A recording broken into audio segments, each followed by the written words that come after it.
কালকে আবার সেই আলু ভর্তা খেতে। তো বন্ধুরা, আবার আসলাম সকাল সকাল একটা চকচকা ব্লগ নিয়ে। তোমরা সবাই কেমন আছো? আশা করছি ভালোই আছো। ও হ্যাঁ, বলো তো বন্ধুরা, আমি কেমন আছি? আরে এটা আমার কেমন কথা বললাম? তো ঠিক আছে, আমিও আলহামদুলিল্লাহ ভালো আছি। তো খাওয়া দাওয়া শেষ করে এখন আসলাম কাজ করতে, রুমে ঢুকে বললাম হ্যাঁ এখানে কাজ করতে হবে। বন্ধু কোথায় কাজ করছে? তো বন্ধুরা, যাই হোক খাওয়া দাওয়া করে এসলাম কাজ করতে। যাই হোক, কালকে আলু ভর্তাতে ভাত খেয়েছিলাম, আজকে একটু মানে ডিম দিয়ে ভাত খেলাম। তো যাই হোক, কালকে হয়তো আরও ভালো হবে। কি এটা বলছো না? কালকে আবার সেই আলু ভর্তা খেতে। তো যাই হোক, এটা মানে কাজ করি সেটা রুম, মালিকের রুম। তো যাই হোক, দেখি বন্ধু কোথায় কাজ করতেছে, উপর দিকে যাই। যাই হোক, এদিকে সিঁড়ি।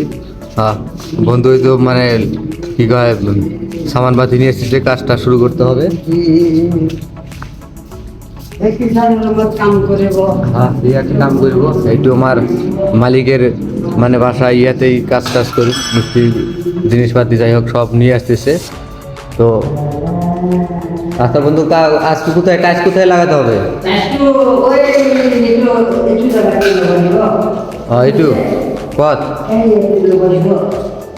ইয়াতে টাচ লাগাবো। যাই হোক বন্ধুরা, কাজটা শুরু করতে হবে। ইমান মানে উল্টা পাল্টা কথা, এত বেশি বেশি কথা বলা যাবে না, আবার মালিক এসে গার ফেটে দিব। যাই হোক, বেশি কাজ করবো না। ওই তো বলতে বলতে মালিক এসে গেছে। বন্ধুরা রাখি, টাটা, বাই বাই।